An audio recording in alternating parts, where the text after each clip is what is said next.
Hello, Brentwood High School. I'm Rachel Alt. And I'm Reed Smith. Here's what's making news. Brentwood High homecoming festivities have been going on all week and will continue through tomorrow night. The Bruins will be playing the Northeast Eagles tonight at home with kickoff at 7. Student government is bringing back the homecoming dance, which will take place in the Brentwood High School cafeteria tomorrow, September 24th, from 8 until 11. Tickets for the dance will be $20 at the door if students haven't already gotten them.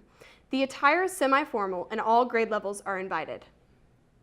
The Brentwood volleyball team finishes the week 2-0 after victories at home versus Ravenwood and on the road at Independence. Meanwhile, spirits are high for the football team after a 45-26 win at Dixon County. They look to carry that momentum into this Friday's homecoming game against Clarksville Northeast.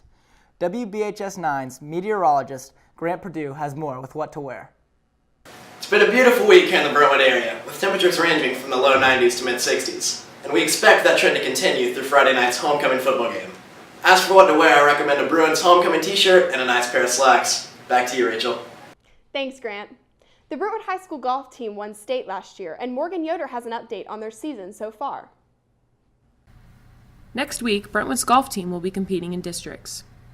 Senior Eli Sharon talks about his expectations and opinions on postseason.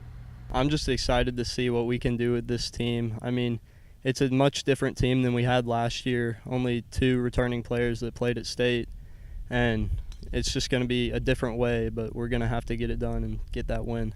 I feel like there's going to be 1 or 2 guys that really step up big in the postseason that they're going to lift us over the top and really help us get that second state championship in a row. Coach Bud Robison explains how golf is full of unknown variables each game. It is impossible to predict how well each student will play because the game all depends on so many uncontrollable factors. He says he feels the most pressure at regions because 3 teams are all fighting for 1 spot, but he is confident in his players' ability to win, especially senior Eli Sharon and sophomore Trenton Johnson. Senior Annie Paris tells us how she feels about this season and future tournaments.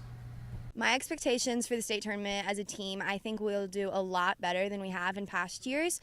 The first step to that is winning the region tournament, and we want to go as low as possible at the region tournament so we can be in a top 4 position. And if we stay in that top 4 position, I think we'll know what our competition's doing and we can perform best. Morgan Yoder, WBHS 9 News. After the break, Brentwood High TV and film students take a field trip to Lipscomb University. You're watching WBHS 9 News. You never made any other butt kick. This is only last season, Tom. Marshawn Lynch runs through 8 states. Yeah, and as you watch this at the end, he is just really running hard. And I think a couple of guys thought he was going to...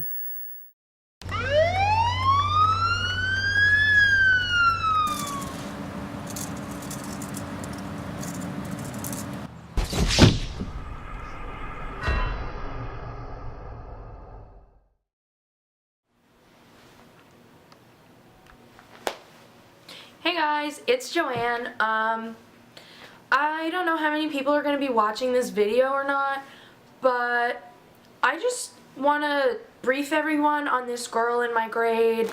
No one likes her. Her name, Mary, I don't know if you know her or not. No one likes her, and if you do, no one likes you either.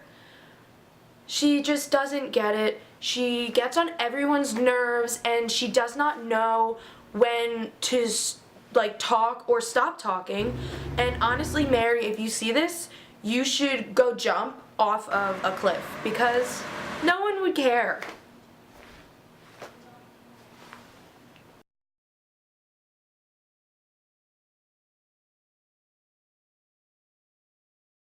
Brentwood High School TV and film students took a field trip to attend Tennessee High School Press Association workshops.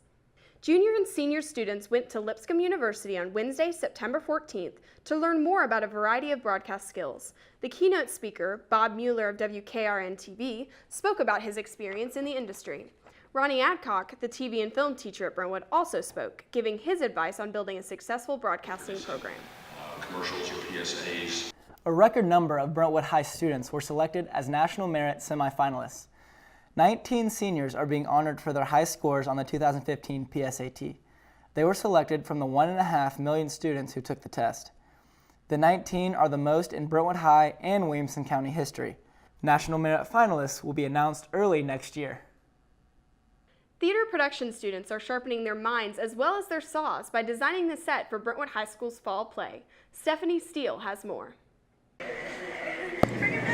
BHS theater production students are sharpening their minds and saws as they design the set for Brentwood's fall play, The Lion, the Witch, and the Wardrobe. First of all, we watched the movie, Lion, Witch, and the Wardrobe, and we got a visual idea as to how the play went, what the play was about, and through that we started identifying different potential prop pieces, whether they were big, the throne, the castle, that type of thing, or whether they were small food, smaller props. And from that, we started developing a prop list, items that need to be built. The students kind of volunteered as to what project they would like to build, and are starting to build. They're formulating ideas. They're doing research on what they envision this to look like. It's a shop class. It's loud around here. Students were able to choose their project, and students Jackson Rector and Ryan Allis picked one that was especially interesting. We're working on the character Aslan. We're doing the Narnia, the Lion, the Witch, and the Wardrobe. And so Ms. Moody had a vision of Aslan, which is a great lion, and she wanted to do it as a puppet. And so Ryan Allis and I get the pleasure of working on Aslan, and you see we have our frame here, and this is the harness that we'll be in. And so I'll be right here, and we got mechanics for the legs. We got mechanics for the head and the back, and we want to add breathing, we want to add eyes and mouth, but we're really excited to have this massive puppet that we can use to really convey the power of Aslan. While faced with overwhelming difficulties, through innovation, they have been able to overcome and accomplish an impressive feat. The process of making it has been really kind of a 2 steps forward, 1 step back, and some steps you get 1 step forward and then you go 2 steps back. It's the little things like getting this to attach properly and moving it together. We had a huge problem with the weight distribution. It would fall forward constantly. We had to put a support in and a spine, then it wouldn't move right, and so we had to put flexes in and just support it. So it's been a learning process all the way through it, getting belts to sustain us and re-engineering it all. So it's been difficult, but it's been fun. David Moody is eager to see the finished product and excited for what's to come next. Stephanie Steele, WBHS 9 News. Thank you for joining us. I'm Reed Smith. And I'm Rachel Alt. See you next time on WBHS 9 News.